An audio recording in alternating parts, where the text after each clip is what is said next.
كلنا عشنا وشفنا كارير محمد صلاح في اوروبا، وقبله ميدو وزيدان، ودلوقتي بنشوف عمر مرموش. بس مش كلنا شفنا كارير واحد كان مسمار الدفاع في البوندسليجا. تخيل معايا المشهد كده، مدافع مصري واقف قدام اقوى فرق البوندسليجا، ثابت ومتماسك كأنه واحد منهم. وبعد اقل من سنة نفس الاسم بيتردد جوه قاعة محكمة في المانيا بتهمة صعبة جدا، إشاعة مرض خطير وبعدها إصابة بقطع في الرباط الصليبي اللي ممكن تدمر أي لاعب في لحظة.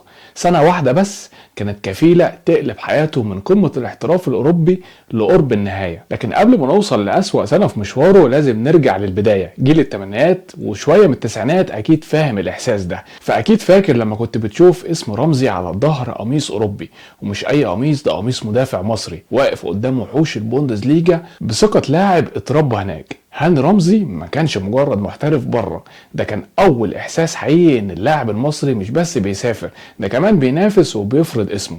والسؤال هنا، ازاي الحلم ده اتبنى وازاي في لحظة كل ده انهار؟ فقبل ما نبدأ ما تنساش تعمل لايك والشير وسبسكرايب، ويلا بينا. في وقت كان الاحتراف بره بيتشاف انه محطة مؤقتة سنة او اتنين وبعدها رجوع طبيعي للقاهرة، رمزي قرر يعمل العكس تماما. 15 سنة كاملة في قلب اوروبا، مش لاعب احتياطي ولا اسم عابر، لكن عنصر اساسي في فرق المانية ووسط واحدة من اصعب المدارس الكروية في العالم.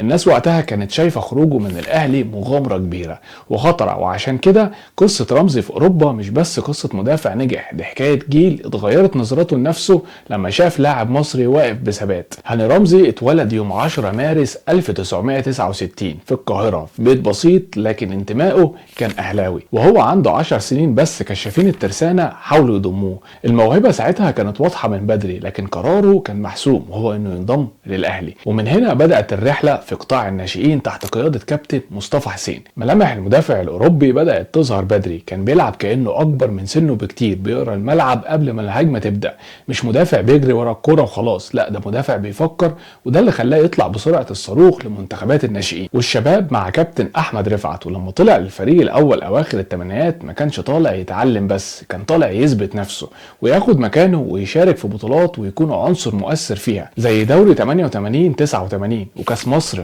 89 وكاس افريقيا للانديه ابطال الكؤوس سنة 88، واللي كانت اول بطولة دولية في مشواره.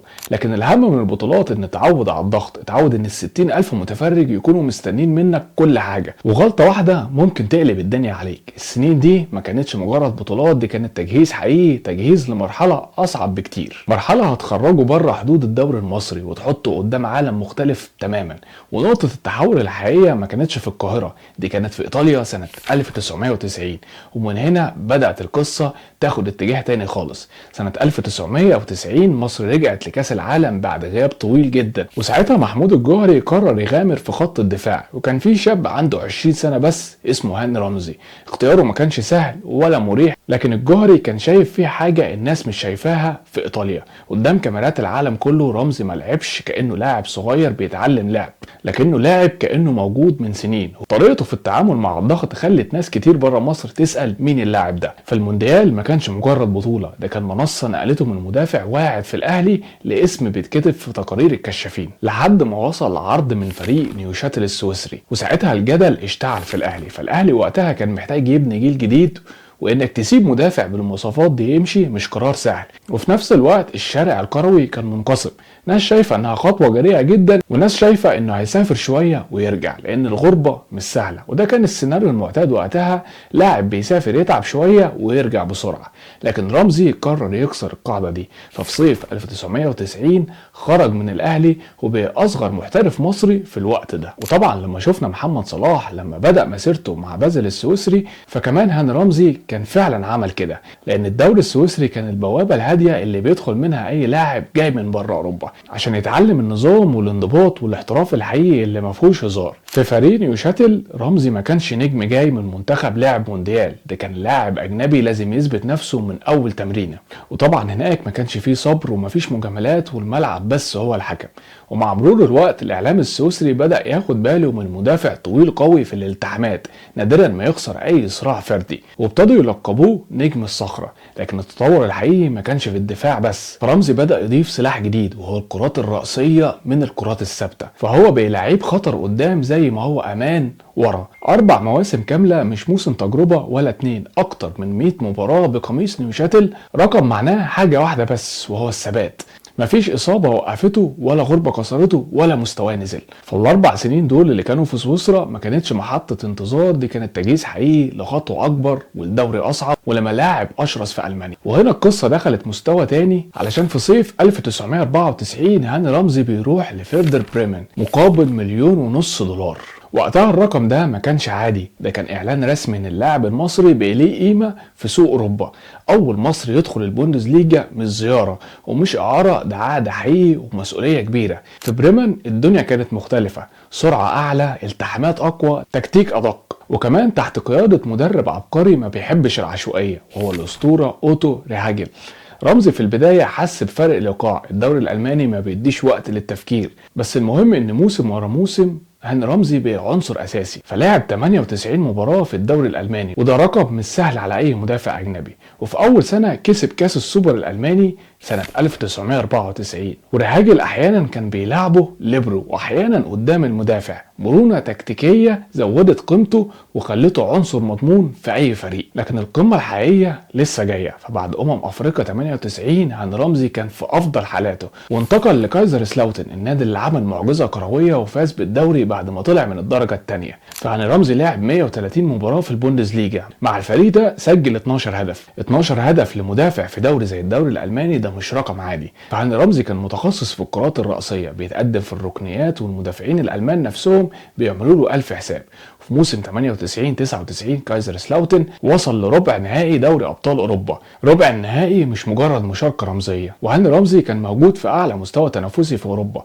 المرحلة دي كانت القمة، إن لاعب مصري أساسي في دوري أبطال أوروبا. وهنا الكل فهم إن قصة هاني رمزي ما كانتش ضربة حظ ولا موجة مؤقتة، دي كانت رحلة لاعب بنى نفسه خطوة بخطوة لحد ما بقى جزء من مشهد كروي أوروبي حقيقي. لكن طبعا اوعى تفتكر إن الحكاية ماشية في خط صاعد. ففي سنة 2002 الدنيا قررت تختبره، فأول صدمة حصلت له كانت صدمة قانونية. اسم هاني رمزي بدأ يتذكر في قضية في ألمانيا، اتهام بالتحرش، والإعلام هناك وهنا بدأوا يشتغلوا بقوة. وفي فبراير 2002 صدر حكم بالسجن 8 شهور مع إيقاف التنفيذ. نادي كايزر سلاوتن خد قرار بإبعاده مؤقتا من الفريق. الموقف طبعا كان حساس جدا وسمعته بقت على المحك. وفي اللحظة دي كان السؤال، هل اللاعب اللي الناس عرفته هادي ومحترم من ايام الاهلي هو نفس الشخص اللي اسمه بيتقال في الاخبار دي؟ الجمهور في مصر اتقسم نصين، لكن قطاع كبير كان واقف جنبه وبيحبه ومصدقه. طبعا القضية خدت منعطف كبير جدا ودخلت في طعون واجراءات، لكن التأثير النفسي كان حصل على هاني رمزي، لكن في النهاية حصل على البراءة. وفي سبتمبر 2002 النادي اعلن دخول المستشفى للاشتباه في اصابته بمرض السل. كلمة سل في اوروبا مش بسيطة، ومعناها غياب طويل، لكن اتضح ان التشخيص كان غلط وانه كان بيعاني من التهاب رئوي حاد، لكن العلاج كان محتاج وقت طويل. طبعا كل ده خلاه يبعد عن الملاعب ويبعد عن الايقاع ويبعد عن المنتخب، وبدات اصوات في مصر بتهمس انه بيتهرب في وقت كان جسمه بيحاول يرجع لطبيعته، وكان مضطر كمان يدافع عن نفسه. والصدمه الثالثه ليه واللي كانت قاسيه جدا كانت في ابريل 2003 وهو بيحاول يرجع تاني، ركبته خانته وتعرض لقطع في الرباط الصليبي. الاصابه دي ممكن تنهي مشوار اي لاعب، خصوصا لما تيجي بعد سنة صعبة نفسيا. والأسوأ ان العلاج في البداية ما كانش مثالي، عمليات اتكررت وتأهيل طويل حوالي 2 من غرف العمليات وجلسات العلاج الطبيعي. فمن 2003 ل 2005 هاني رمزي ما كانش في الملعب، وطبعا عقده مع كايزر سلاوتن انتهى.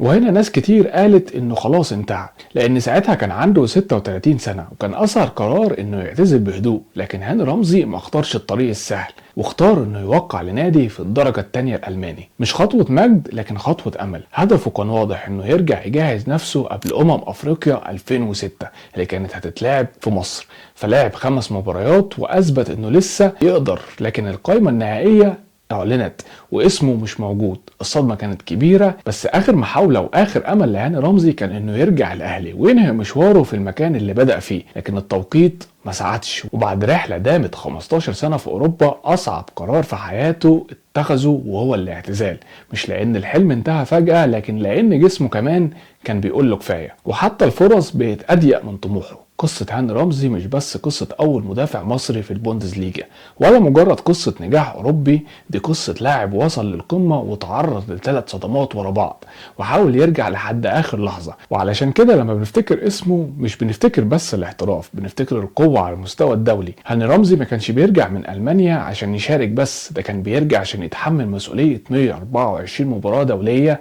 لعبهم مع المنتخب، وده رقم كبير جدا خصوصا في جيل مر بتغيرات كتير في الأجهزة الفنية وتقلبات في المستوى وأزمات اتحاد، وشارك في 5 بطولات أفريقيا متتالية. وده معناه حاجة واحدة بس، إن الاستمرارية مش مجرد موسم حلو أو بطولة وخلاص. فالخلاصة بعيدة عن الأرقام، لو بصيت لمسيرته بشكل سطحي هتقول مدافع ناجح احترف ورجع واعتزل، لكن الحقيقة أعمق بكتير، وهي إنه أول مدافع مصري يثبت نفسه في البوندسليجا لسنين طويلة، واول واحد يكسر فكره ان اللاعب المصري مش هيستحمل اوروبا. مر بازمه قانونيه وبمرض صعب وباصابه رباط صليبي، ورجع يلعب مش كل مره في افضل مستوى لكن دايما باقصى اصرار. وده الدرس الحقيقي، ان موهبه هاني رمزي خلت اوروبا تبص له، لكن عقليته هي اللي خلتهم يحترموه. وده اهم درس لاي لاعب ناشئ النهارده، المستوى ممكن يوصلك لكن الشخصيه هي اللي بتخليك تكمل. وفي النهايه هاني رمزي مش مجرد اسم في نادي المية ولا مجرد لقب امير المحترفين، هو اول واحد فتح الباب وخلى اللي بعده يدخلوا من غير ما يعانوا كتير. والسؤال هنا، لو هاني رمزي كان في جيل السوشيال ميديا كان هيتشاف اكتر ولا الضغوط كانت هتكسره بدري؟ فاكتب لي رايك في الكومنتات تحت. ولو اول مره تعرف قصه هاني رمزي اتمنى ان هي تكون عجبتك، وما تنساش تعمل اللايك والشير والسبسكرايب، واستنونا في حلقات جايه كتير.